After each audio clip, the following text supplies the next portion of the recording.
show me a person that says genetics don't impact your weight struggle, and I'll tell you a person that doesn't know anything about genetics. Because what I see, for example, is a person will come and they'll sit in my office and they'll have struggled with weight their entire life. And they've been told, just eat less and exercise more, or you're not really hungry, just drink a glass of water. And here they have what we call an LEPR variant. That LEPR signals the brain to let you know that you are full, you've eaten enough. So in the report that I use, there's an infographic for everything. So there's a picture of a plate. Some people have a single chicken drumstick on there. They have an overactive LEPR, so they're just never hungry.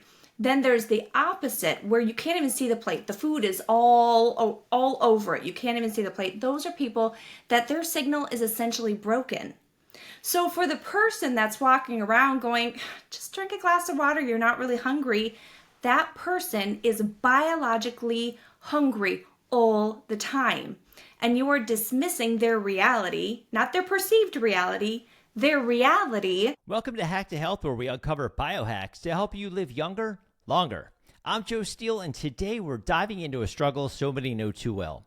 What do you do when your doctors have no answers? When you've seen specialist after specialist for your fatigue, brain fog, or persistent health issues and still come up empty? Julie Alsaker, founder of Luxe Bioanalytics and a holistic genetic specialist, has spent 25 years helping clients tackle these challenges after conventional medicine fell short.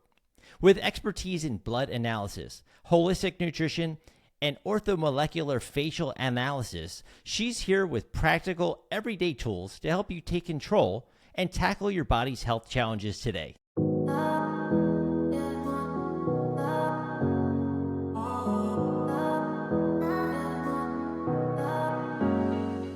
Good afternoon, Julie. Thank you so much for your time today. You're very welcome. Happy to be here. I like your background. 25 years as a medical interpreter, where people who maybe they're into the conventional medicine world, they kind of feel stuck. I was wondering maybe like if we could start with a blind spot in standard care that might overlook the health signals. If you don't mind breaking down your approach on giving people the tools to take charge when their doctors might not be able to help.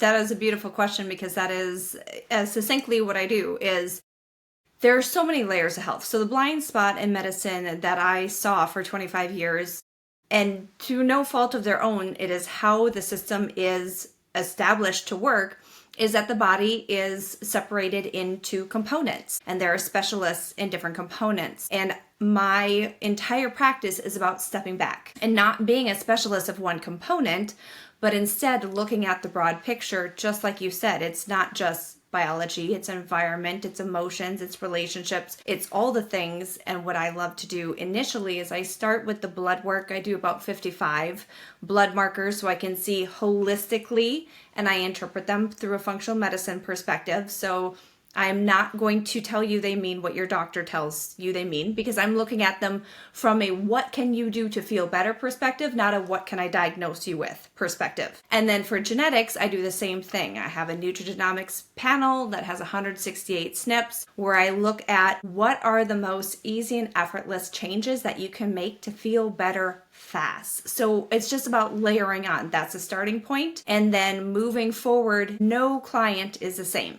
Ever, because we always go where their body leads, and their body is going to lead to a different place depending on, was it a loss that caused heartbreak, that caused their body to stop having a will to function. I've had that happen. I've had people with cancer, people with diabetes, and they all have different catalysts that were where their breakdown started. So we go back and we reverse engineer, and then we re-engineer the pathway to feeling incredible. I've got people in their 70s that are kiteboarding. I mean, once you go, you unwind, and then you just rebuild, and the body loves to heal. And once you give it what it needs, right? Yep, you just listen to what it's asking for. If someone's listening and they're new to this approach, and they might say, is there a sign I should be looking for? Is there a change that I should be paying attention to? Or is it's much easier to get started with testing, and then we can kind of diagnose what's there? Right. So I start with the testing because that's my area of expertise. However, the mere question of what should I look for means they're looking for something. So I have a method I call the Genius method. It's spelled Gene. So it's spelled, genius is spelled wrong, which I think is ironic. But the first G is grounded awareness. And you would be dumbfounded at how many people don't ask, well, what is not normal? What am I experiencing that isn't normal? So that's, if you want one thing fundamentally, pay attention to what doesn't feel amazing about your health, your mindset, all the things, because your mindset affects your genetic expression. It is evidence-based. And when you start asking yourself, I say, oh, I'm just getting older. No, that's common. That does not make it normal. It just makes it common. When you got a whole society thinking, living, eating in a specific way, they're all going to have similar issues, symptoms that they run into. It makes it common. So stop normalizing things and have the awareness to say, I have no pain. I'm 45. I had a lot of pain in my 30s, right? In my early 30s. And then I got my genetics and made some fundamental gene level support changes. And now I'm 45 running circles around my teenager. That is not the story that you will hear on about. It should be, oh, you're in perimenopause. Life just goes down from here. And in fact, I just keep getting better. Yeah, it was like the Brady Bunch or one of those shows where Alice was like 40, but she was like the old lady taking care of the house, Right. Yes. Yes. No. 40 is the new 20. Right. So when someone okay, they're a traditional doctor. I don't want to speak for everyone's experience, but a lot of these traditional doctors aren't into the genetic testing that I've been experienced with, like my experience. What can someone learn? And obviously you being a holistic genetic specialist with these genetic insights, like why do you think traditional doctors, if you agree, don't use these tests as they probably should? And what do you say to skeptics that say they're kind of not really worth it? Yes. Oh, that is lovely. The main thing that I would say with that, because I have several friends that are MDs and surgeons, is that is not their role. Their role primarily is to respond to disease, not to prevent. That's not what they have been trained on. That is not, it's like you have a house and you have a plumber and you have an electrician and the plumbing breaks down, but you call the electrician and you're mad that he doesn't know how to plumb, right? Sure. There's different roles, and I would love for my job to be completely unnecessary. I've always said I would be so incredibly blissful if everybody was so healthy that my practice had to close. So the issue that I think is more at hand culturally is that I think we have to go to centuries now, centuries ago, there was education passed down, right? The right plant to use. This is the food we eat. This is how you overcome this illness. And about 100 years ago, the autonomy for individual health was outsourced.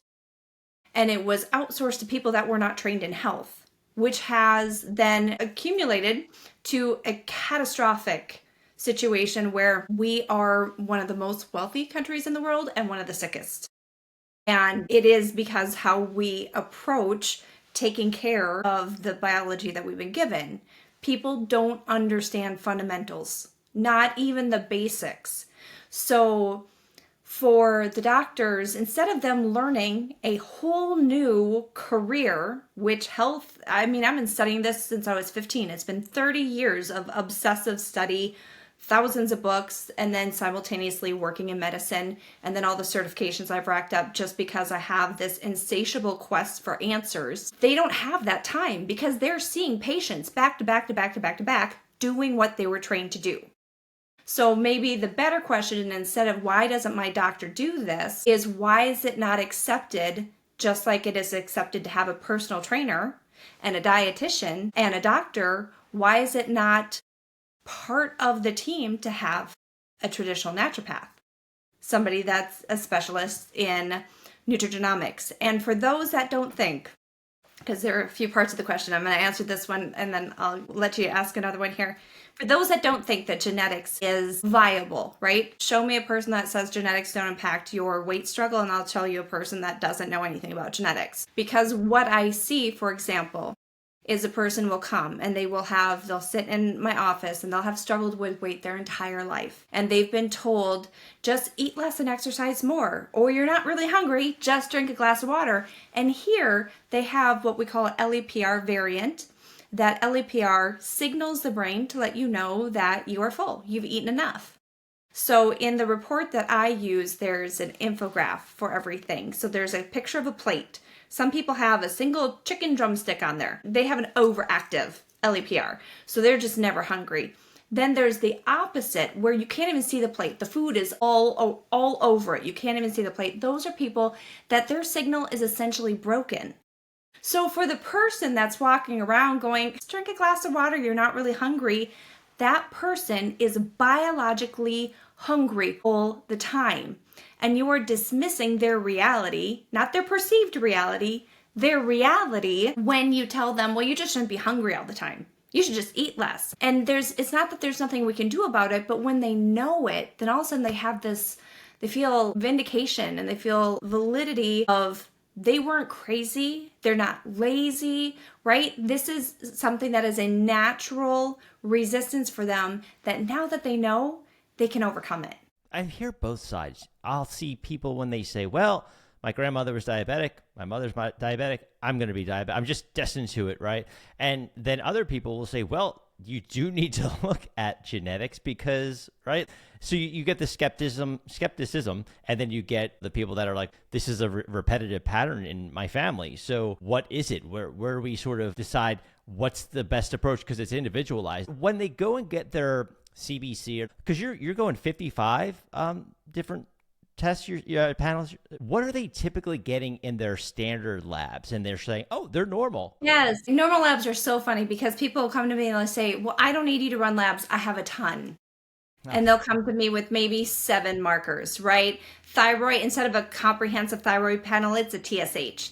There's no T3, no T4, no reverse T3, T4, no the antibodies test for those, for the hypothyroidism or Hashimoto's, none of that. Or they will have an A1C, but no comprehensive metabolic panel. So we can't even see how their liver is doing, how their kidneys are functioning. And so what I'm seeing is very little information, and the ranges are so broad. It's saying you're normal within a sick population, right? That's the range. And the ranges are set so that we respond in mainstream once a person is at an acute disease situation.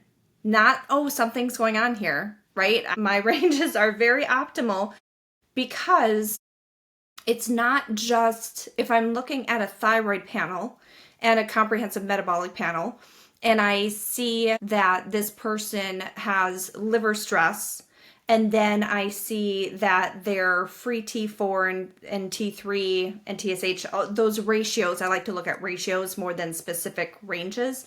Those ratios are not what I like to see. Well, I know that there's a conversion process of thyroid function in the liver. Therefore, I'm looking at the liver to see how the thyroid is functioning, and that's just going to be a confirmation. So it's a whole loop of information. They are not getting that information in mainstream medicine because the doctors don't have time. They don't have time to go, all right, so you're struggling with weight, you have headaches. What does your environment look like? Do you live next to a farm? Why are your liver numbers so high? That is so stressful. Oh, you're living next to a farm. Oh, and you eat a whole bunch of ultra-processed foods, high sugar foods. Okay, all of these things are going to contribute to this. And guess what? That's then going to affect your thyroid because your liver can't keep up with the processing of the T3, T4 process. They just need to support their liver and it would take care of their thyroid. They don't know this. And I think some people will push back and say, well, that's because they're just trained to, like you said, they don't get nutrition training. They don't get, right? Or why do you think they don't recommend it? And just say, look, my level is here in the sense of like how I can personal care, but you should go to a naturopath. Some will recommend that. And I've met some. I've met a good deal. Yeah, I have doctors that refer out to me. I think a lot of people, their struggle is they don't know about things that you do, which is amazing because they're not being told. And they just think, okay, this is what I'm supposed to do. I'm supposed to go to the doctor. I'm supposed to get my labs. he or she is supposed to tell me everything's fine, and I Mhm. move on and see him next year or her, right? Yes. Why do you think that there's, again, if you agree, I don't know where it is, like where you are, but a lot of my friends have no idea when I say functional medicine. Yeah. Well, and yes, I think a lot of people are very unfamiliar. We can go from the sinister point of they don't want them to know about us because we heal them and then they don't have money anymore because the person's healed and doesn't need them. So that's the sinister. Or we can go from the fact that again, they are seeing patients back to back to back to back, and when they meet someone and they see the results, consistent results that are achieved by that in their person's practice with their clients, then they might refer out. However, I have naturopaths that in my sphere that I'm aware of that I would never recommend to someone.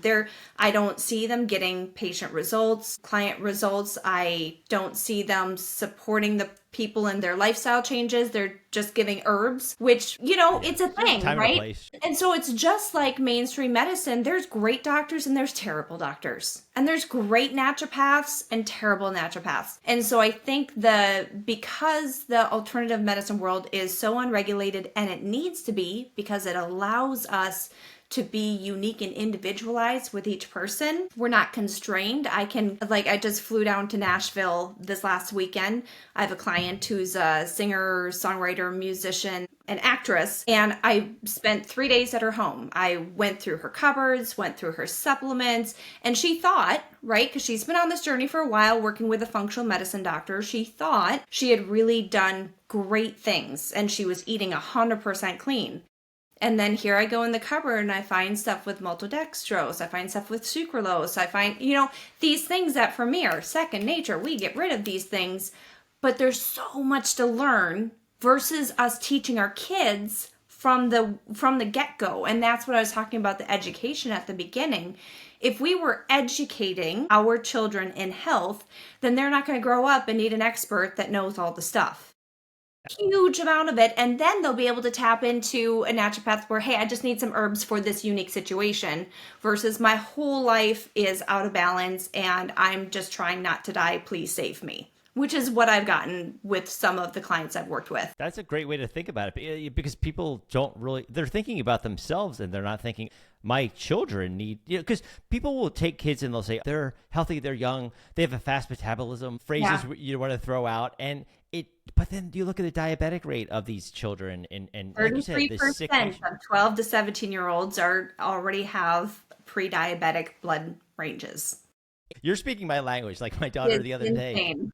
Yeah, she's like making pasta, and she's like, oh, we got to use this water. Why? Oh, my dad wants you to not use the one out of the sink. He used to fill. And it's like, if I can instill that in her, and she probably drives her nuts. But when you get older, hopefully this pays the dividends in good health, and you're able to share that with your children, your friends, your family, whatever it might be.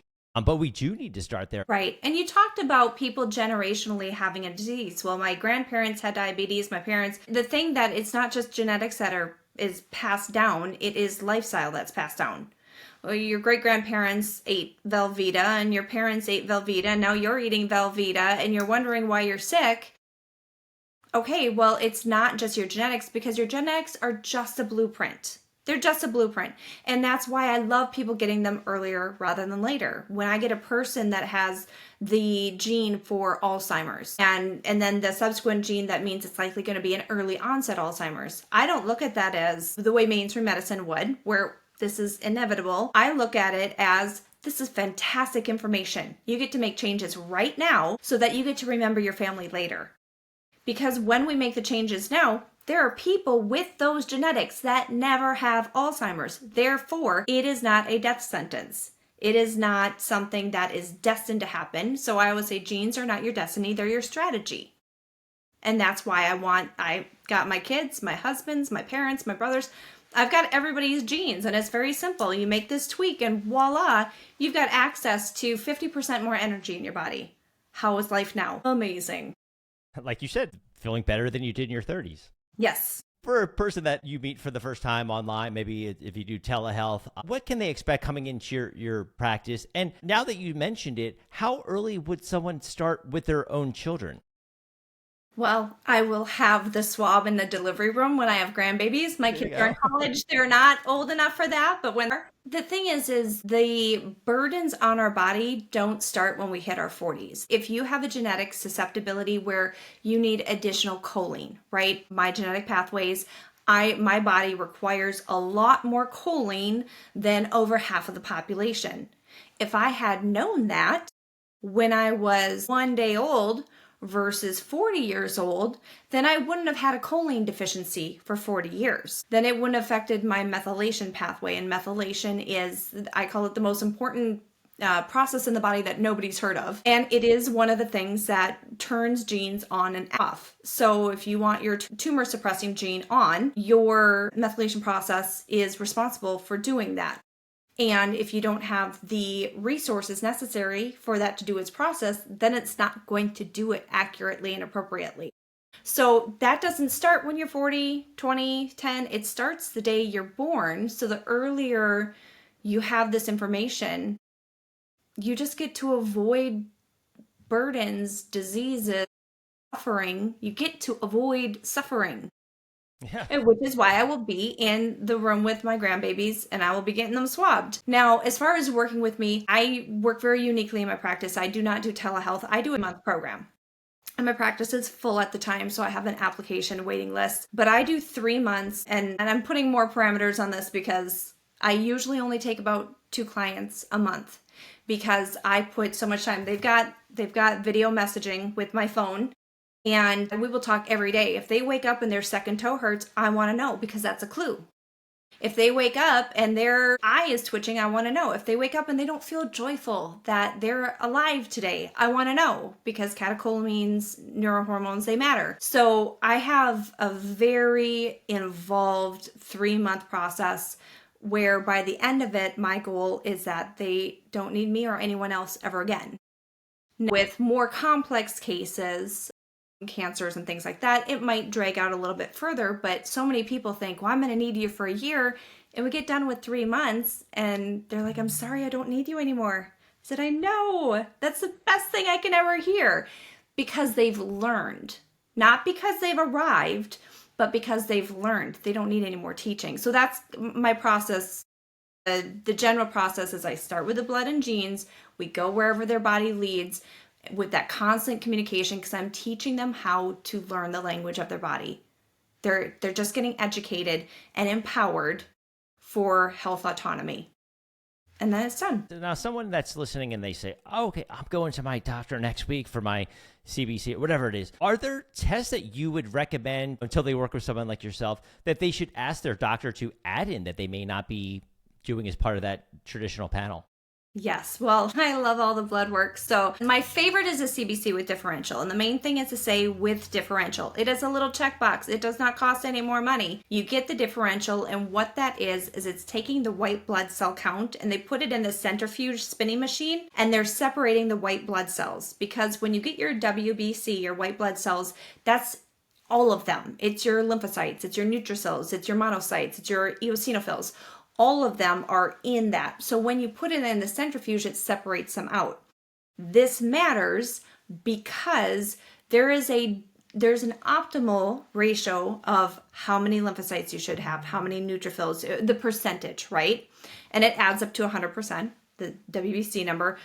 If you have, for example, your eosinophils are really, really high, well, then you're looking at food allergies or perhaps parasites. Things to investigate. It's not answers, it's clues. Your basophils or actually your monocytes. If your monocytes, if you're exhausted all the time and you get your CBC with differential and your monocytes are above a 7, well, and it's a little bit more quirky post-COVID because COVID kind of added to some wonkiness with the monocytes. Pre-COVID, I would have said, go get tested, see if you have an Epstein-Barr mono disease flare happening right now. And so I can look at that panel and go, oh, you must be exhausted, right? And they'll, yes, I am. Okay, well, you're fighting an infection. It's not going to show in your WBC. Your WBC is going to be between 5 and 8. And they're going to say, hey, you're normal. But then you look at the differential and a number is sky high that isn't supposed to be sky high.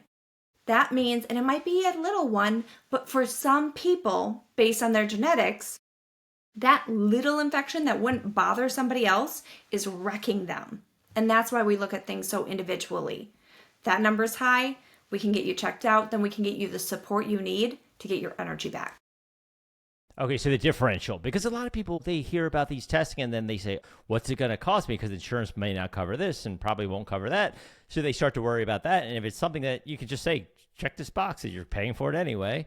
Yes. That's a good first start. Well, and a lot of clinics now, they have patient direct, and a WBC with differential is going to be maybe $25. You don't even have to go to a doctor's appointment. If you're feeling under the weather and you can Google this. It's functional blood analysis, and it's Dick and Weatherby is considered to be one of the fathers of it.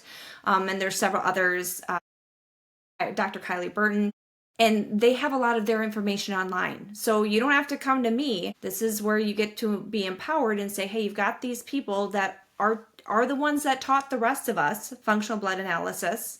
In fact, Dick and Weatherby has, I'm looking at my books right now. I've got books everywhere. It's a book on blood analysis itself.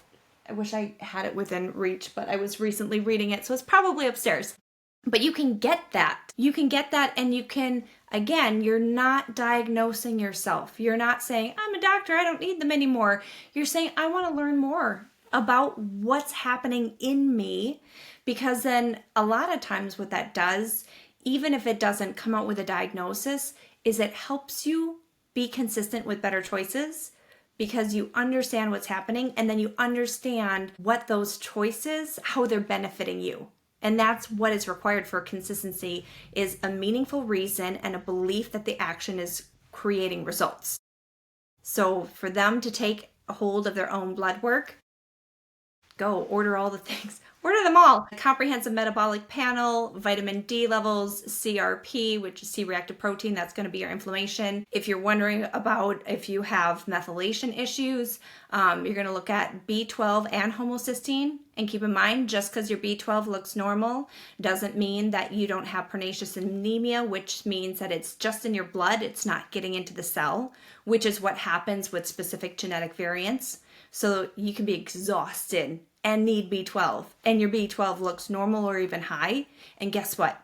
You need B12. You just need a different kind or in a different way. You had mentioned briefly environment. So I think people are not really attuned to that I talk to a lot, I would say. Maybe in your circles more so. But when someone's trying to determine what an environmental factor might play in their overall health and in your practice, where do you start there with them? Yes. So I start with air and water. Water first. It is one of the ways that people are often, especially people that have susceptibility to toxicity, that they are overburdening their system and they don't know it. So a water filter, I like to not recommend the ones that are in plastic. I have a Berkey. Berkeys are no longer available. There's one called a Barreau that has kind of taken the place. It looks exactly like a Berkey. It's taken that place. Reverse osmosis, if you put a whole system in, the only thing with that is you're taking out all the good things in water that are supposed to be there, along with the things that you don't want there. So then you have to add minerals back. So that gets a little complicated. But if you can get yourself a water filter, then you at least know you're taking some of that burden off of something that you are consuming every single day. You're clean. And then I do a lot in the kitchen, right? Your pans, the Teflons, plastic. If it's plastic, it's got to go. And it doesn't all have to go at once. If you pull something out and you need it and it's plastic, walk over to Amazon. These things are not expensive to do in stainless steel or silicone. Walk over, order it, use it. It comes, you throw that away. You got to get the plastic out, especially if you have an MTHFR variant or if you have a detox pathway that is sluggish, because it is building up in your system. Like you said, Amazon, boom, it shows up the next day. You get your whatever Caraway, whatever brand, and just bam, you throw them out. So that's where you start. Air and water. Is it something where people should be? It's going to depend where they live, but a lot of people working from home. You mentioned the virus, but during the pandemic, a lot of people were working at home, and they're just sitting inside because now some are still remote.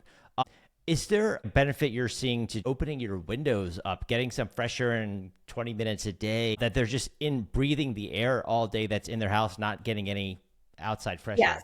So there are people that have really good air filters. I don't recommend a specific brand. There's a lot out there. I'll leave that for another guest that's an expert in that area. But opening windows, we are in central Minnesota, and this summer we have been inundated with the smoke from the Canadian wildfires, like to the point that we've had to stay inside. So there's common sense, really. If you open your window and you're coughing and it's worse, close the window and find a different method. At the same time, yes, breathing air outside, especially if you're somewhere away from the city, if you are out in nature, there's more negative ions out in nature, and our cells love negative ions. Positive ions cause oxidative stress. So that's why people will always feel a lift of health when they go out in nature. So if you've got a backyard, go out in your backyard, take your socks off, ground, have your feet touch the earth. Get that air. I like to stack things. This is why I'm saying this, because you need the air. As long as you're getting the air in those early morning hours where you're not getting midday sun, get that morning sun, get the morning air, get your feet grounding. Boom, you took care of 3 things in 10 minutes in the morning, all at the same time. Go ahead and hum a song while you're doing it. Now you've stimulated your vagus nerve, and now you're resetting your nervous system.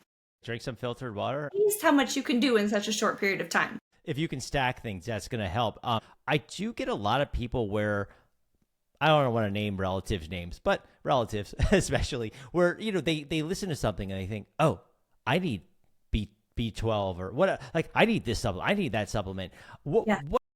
And obviously the testing is going to be the answer, but for someone who is just thinking, oh, they heard this person say that this is good for methylation. Okay, I'm going to go get this. Do you see that a lot in your practice where people are just making mistakes because they're being influenced? Yes, I actually teach a workshop called the supplement trap, because I had one of my clients, and this is the most extreme one, was taking around 70 to 80 supplements a day because she's in her 90s and she reads a lot. Oh, this is good, and this is good, and this is good, and this is good. And the thing is, she is right. These people, they're right.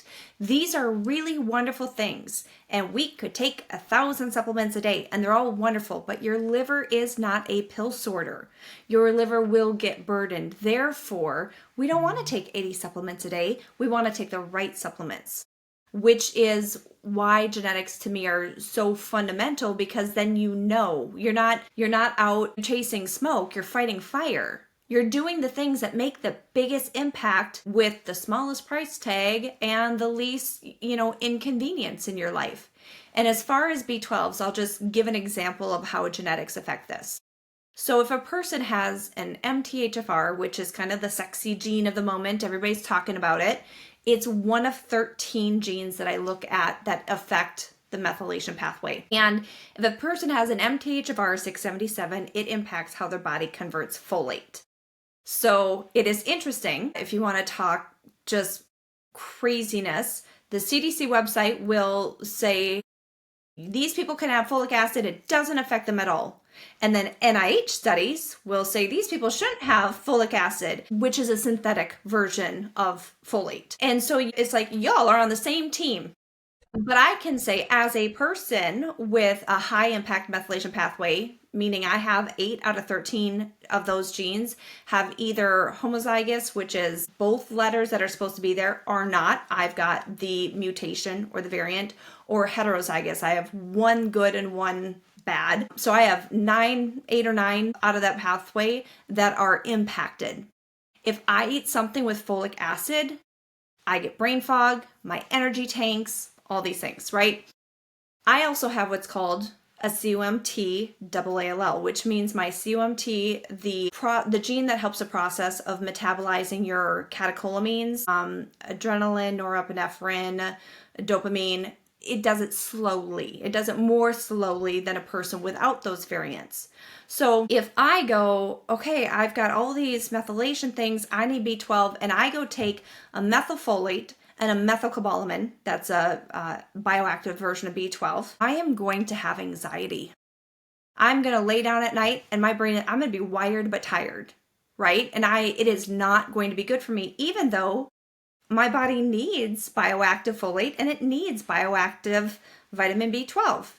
But really, based on my unique genes, my CBS and the MTRR, the things that impact conversion and transportation, I actually need folinic acid, which is a natural precursor to methylfolate, the active version of folate, and I need a hydroxycobalamin. So again, a precursor.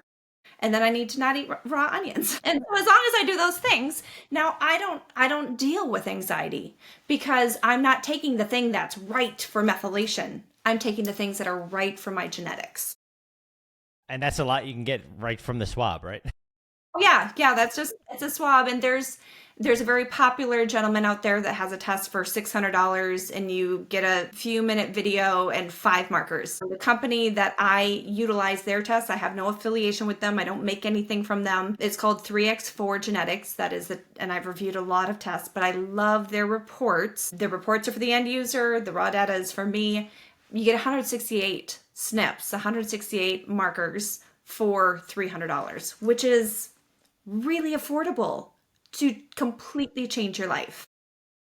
And would someone need a functional medicine doctor to order that test? No, they can go to 3X came out with an app. I haven't been on it. I don't know how good it is, so I can't say anything to that. But nonetheless, you'd have the information so that you can enact the biggest changes because they'll show you what affects you the most. They have it all color coded. This is the thing that is affecting you the most. This is the thing that's affecting you the least. Well, just take care of the thing affecting you the most, and then you'll feel better. It's just that easy. Right. I saw something on your website too, facial analysis. And Yes. I was wondering, I'm sure people can visualize what that means, but do you mind walking us through what exactly that practice is? Yeah, so it is one of the layers. I would never use it alone, primarily because it's one of these things where there's some very reputable people that do it, that teach it, that use it, and still it's not enough. There's not enough evidence-based papers for me to hang a hat on it. And so I will use it more as some of it is obvious, right? When a person, number one, if you don't have clear skin, you don't have healthy insides because what is going on the inside is going to show on your face. I'm 45. Other than the mascara and the lipstick, I don't wear any foundation. My face care program is wiping off the mascara from yesterday with water, right? There's no facial care, but my gut is so healthy that I don't have the redness. I don't have dots, rosacea. I don't have pimples that are popping up here, right? So there's these different things. There are lines here. Well, there's the line on the ear that even mainstream medicine has research that shows if you have a line across your earlobe, that population has a higher indication of cardiac issues. There's the lines in front of the ear, the wrinkles in front of the ear that have been associated with silica deficiencies. I believe the lines here are bromelain, really pronounced white line around the lips that can be a zinc deficiency. So again, these are kind of, some of it is passed down information. And when I stack it with the genetics and the blood work, and then I just look at the face and go, okay, yep, I can totally see that. Oh, there's, some milia, vitamin D deficiency. Yes, I'm looking at the blood test. Vitamin D is at a 14. Okay, it's confirmation, not diagnostic. Always thought it just sounds like a very interesting tool to have in your toolbox, right? Among others. It's fun, but it's also hard to. Oh, you need so much help. You're stage 3 inflammation. So, I mean, it actually does make it difficult being in public, but it is, I think most natural practitioners, whether you do orthomolecular facial analysis or not, you can see a face and you know if they're healthy or not. Sure. Yeah, like you said, like this, the skin and right, the biggest organ. Vibrancy, darkness, yeah.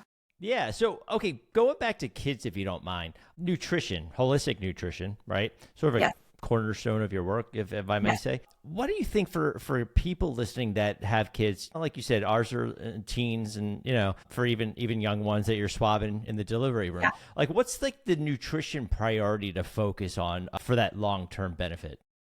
I think the nutrition priority is a mindset and a philosophy more than it is a food. And the philosophy I hold is that moderation is a myth. I think it's the most horrible thing that's ever happened to our society. Everything's fine in moderation. No, it's not. Everything you consume is either driving health or it's driving disease. Everything has a physiological mechanism of function when you consume it.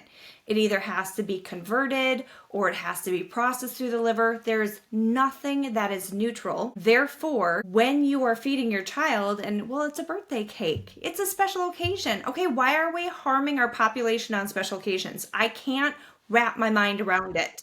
I can't do it. And part of it is because I spent 25 years watching people stay sick, right?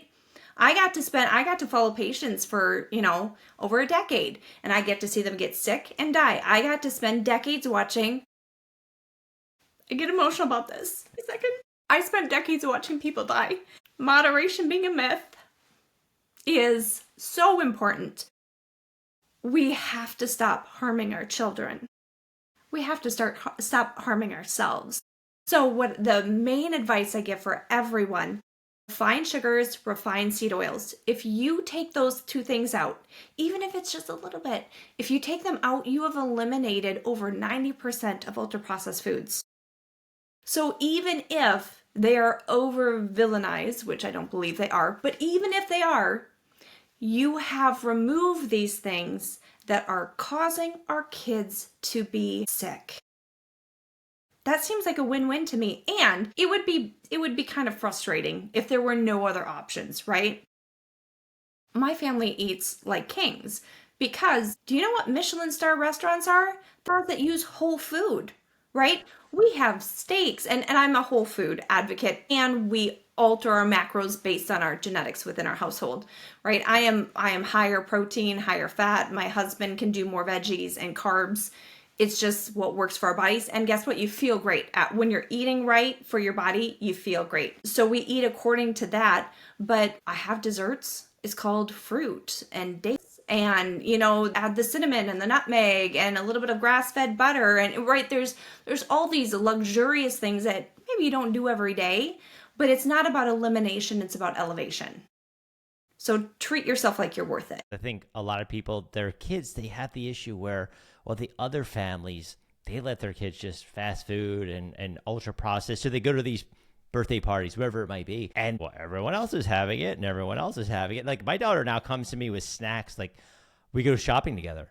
Can I get this? Yeah. And like you said, OSC at the end, this, whatever, you just look for this, count the ingredients, whatever little tidbits you can give them at these young ages to start putting into practice. Then when they get older, they make their own choices. But it is hard because most of the kids that they hang out with are eating the opposite. Yes. Yeah. And that's why a societal change would be great, except what I work on more with my kids, and they're 16 and 17, soon to be 17 and 18. They both have jobs, and so they're out with friends, and they eat beautifully here, and they eat like garbage when they're out.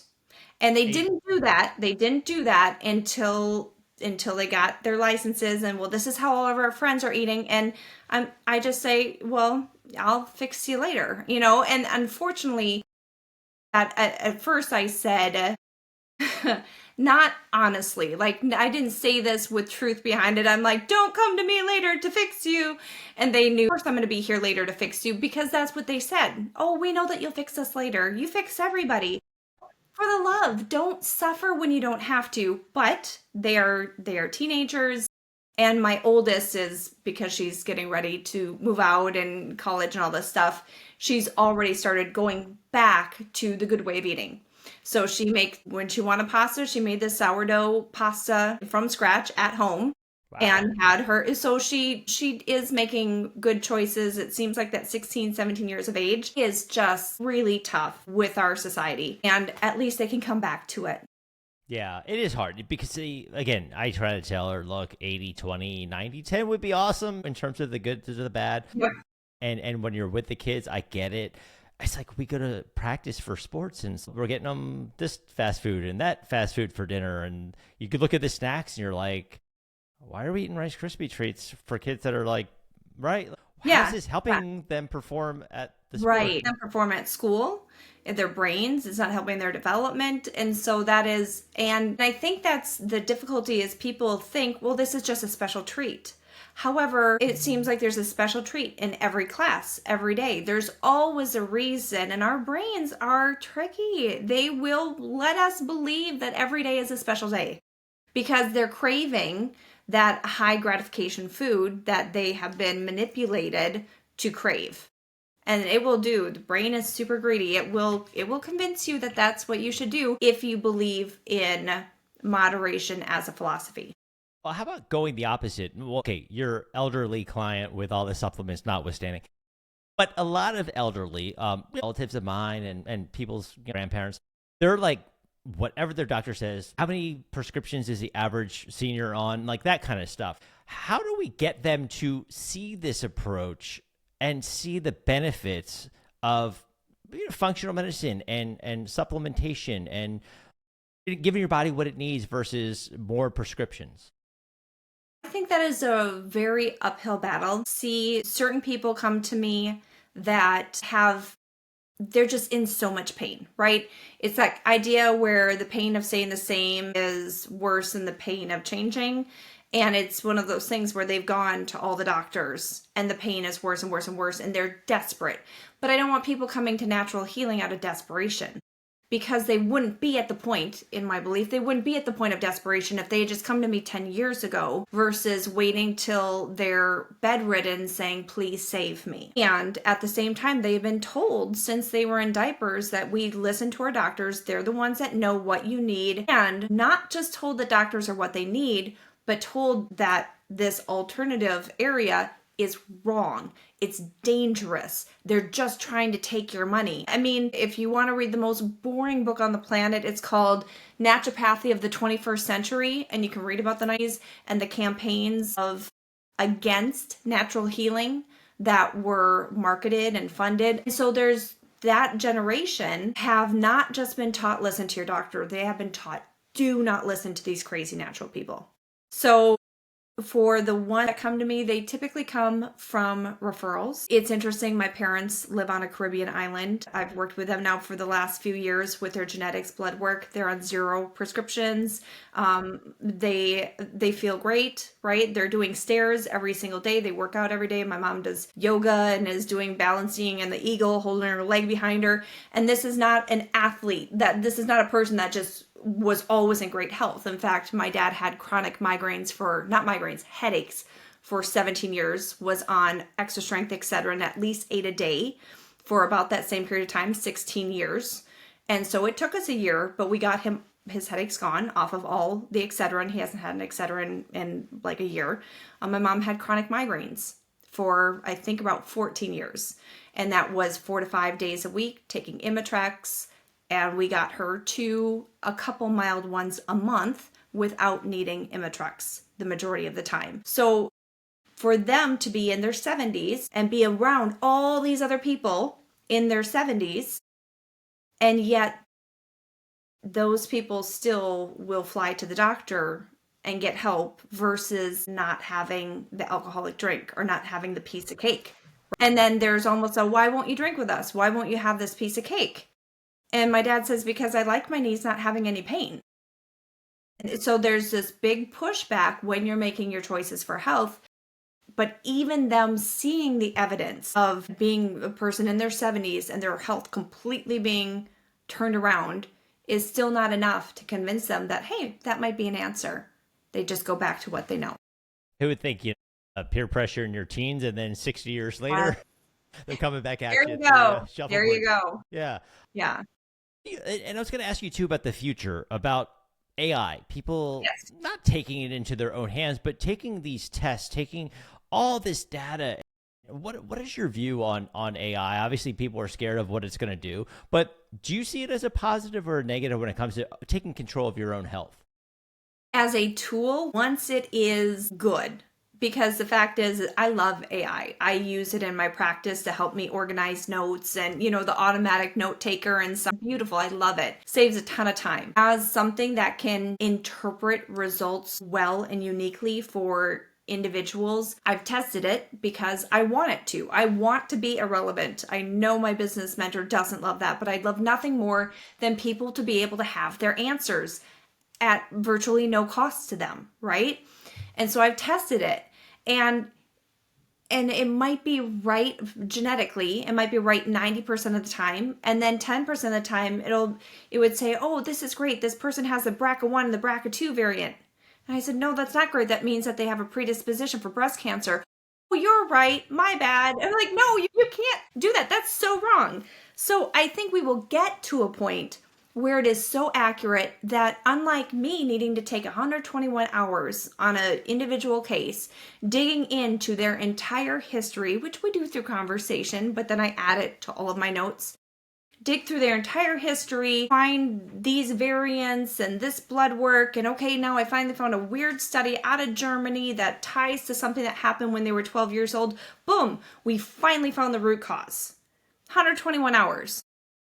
AI is going to be able to do it like that. And I'm excited for that day to come. And I think it will come. It's inevitable because it's going to get to that. It's rapidly approaching that point. The application of information. So you can get the information from the AI, but the crux that I think will be difficult is the application. 1,000 modalities. Which one is best? Okay, this is the best modality. Okay, who's the best provider of that modality? Are they legitimate? I saw an ad for become a genetic specialist in 4 hours this weekend. Get certified. And I went, for the love, if like hear this, and then they go to somebody that has 4 hours of genetic information, and then they don't get those results that they were hoping for, then they're going to dismiss genetics versus going, okay, this person actually had no business being in the space, right? So I think that's more the crux, is the application. You have a tight schedule. I want to ask one quick takeaway for people listening. If just what would be the first thing they should do if they're like, hey, I'm on board, where do I go? Okay, so go to luxebioanalytics.com. And that's where I post when I do free webinars, and follow me on Facebook. Those are the two places I'm active, and I try to do as much free education as I can. I have a Facebook group that I do education on methylation, and you'll see me come on right after the sauna with all my sweat dripping off. I don't try to be pretty. I just get on there and give as much information as possible. And that would be a place to, stalk me and see if this is the brand of education that you're looking for. No, I've learned a ton. This is hours, so thank you so much. Like, it's been great to meet you. Great to just pick your brain and just dive into this with you. I wish we had more time. It's Luxe Bioanalytics. I'll put the links in the show notes. Connect with Julie there. And it's been great to meet you. Thank you so much for having me. Thanks, Julie.